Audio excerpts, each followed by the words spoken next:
Alright, so today I'm going to be talking about and showing you guys what modifications to get to your Predator 212 if you want to make it faster and stronger, but you don't have too much money. So everything that I'm going to be showing you guys is going to be under 120 bucks, and that's pretty good if you're on a budget because it's got some good brand name parts. Well, it's got one good brand name part. Other ones, they have a good reputation, but not really brand name. Alright, so let's get into the weak points of this engine.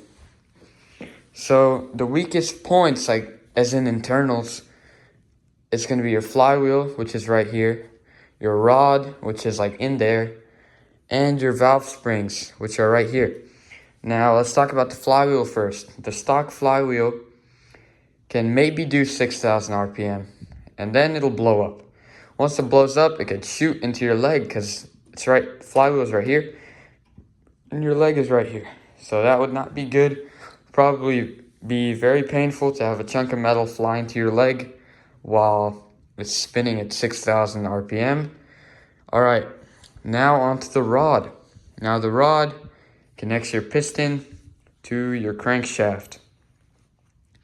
That rod is cast iron, I think, along with the flywheel, and they're not very strong. If you take them too fast for too long, they will develop hairline cracks, which are basically tiny little cracks that will grow and grow till it explodes. That's not good, obviously. So those two are the weakest points, as in breakage. All right, now your valves. Your stock valves will float at, I think, around 6,000 RPM, which is probably where the flywheel will break, the rod will break, and your valves will begin floating. So yeah, those are the weakest points as in internals. Now, let's talk about speed. The most restrictive things are going to be your carb and your muffler. Hold up, the light just went off. Let me go turn it back on real quick. All right, there. Okay, back at it. Yeah, so the most restrictive points are your carb and your muffler. Right now, I'm running a cheap little non-branded VM22 from Amazon. Cost me 30 bucks. And I'm running a Gov bypass because I didn't feel like going inside and removing it. And so far, it's holding up. Your muffler, like the stock muffler, hold on, let me see if I can find it. Yeah, this one right here. This box-looking one, it's super restrictive compared to the upgraded one. Even like the upgraded straight pipe with the muffler on it is way better than this, and it sounds way better too. And yeah, so those two will make a big difference speed-wise. But I'm not going to be talking about those today because that is not the focus today. Now, the focus is like strong parts, like strength parts, protection parts, that's what they're called. And this is basically what you're going to need right here. So, flywheel, we went over that. That could hit your leg. That's not good. Now, this one is 30 bucks from Amazon. It's rated for 10,000 RPM, which is like double the one that one's rated for. So with this one, you can cruise at the RPM that one's blowing up. So this thing, it was 35 bucks. I got it. It came with valve springs, 22-pound valve springs. And it came with a timing key and some random spark plug. All right. Now, the valve springs. Now, if you're going to be running a stock cam like me, I'd recommend going with 22s because they begin to float at around 7,000 RPM, which is probably like the limit you're going to get with the stock cam. Now, if you do have the extra 50 to 100 bucks, I'd really recommend getting a cam. I'm going to be getting one soon along with the flat top piston, maybe in a couple months. But yeah, the cam makes a big difference. It changes like the bite of the engine, the torque, top speed, changes everything, to be honest. From what I've heard, it'll add like 15 miles an hour to your top speed from some kid I talked to. But I don't really know if he's telling the truth or just yapping. So yeah, cam, I'd really recommend it. But that's like out of my budget today. So I'm just going to be going with these. So flywheel, we went over that. The valve springs, these just keep your valves open and they will stop valve float at higher RPMs, which is what we're trying to get to. All right, now your rod.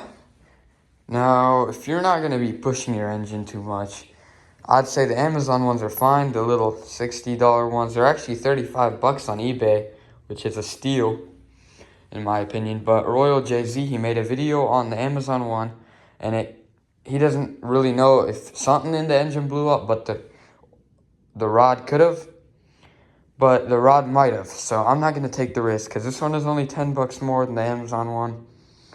And this is the ARC Racing. I think it's ARC. But yeah, this one's billet aluminum from Go Power Sports. And it's way stronger than the stock one. Now, this is probably like one of the top rods you can get. I'm pretty sure it's what like the racers run. So it's got to be pretty good.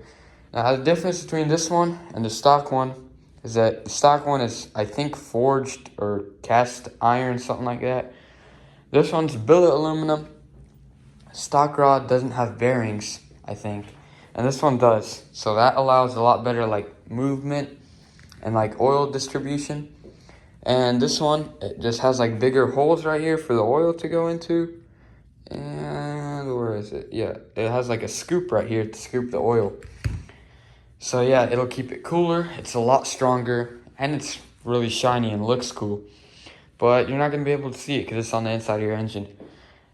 Yeah, so that's basically what you're going to need. You're going to need flywheel, valve springs, and the rod.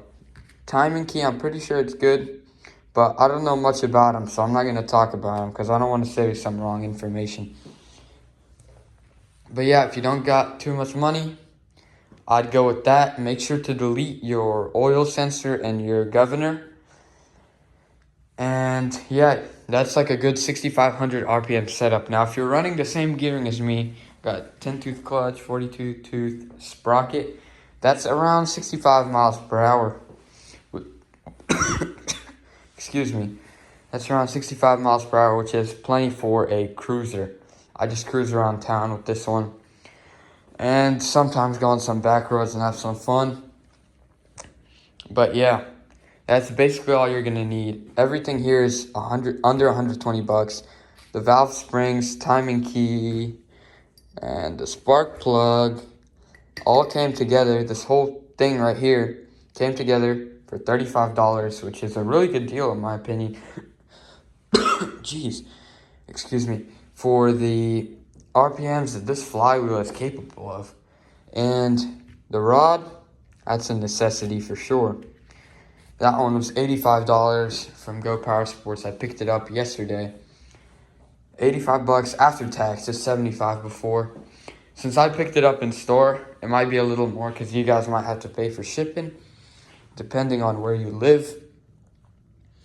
And yeah, that's basically everything you're going to need. That's going to be a good 6,500 RPM setup for sure, easy.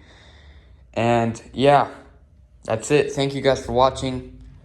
Like and subscribe would be very appreciated. Have a good day. Hope you guys do well with your engine builds. Bye-bye.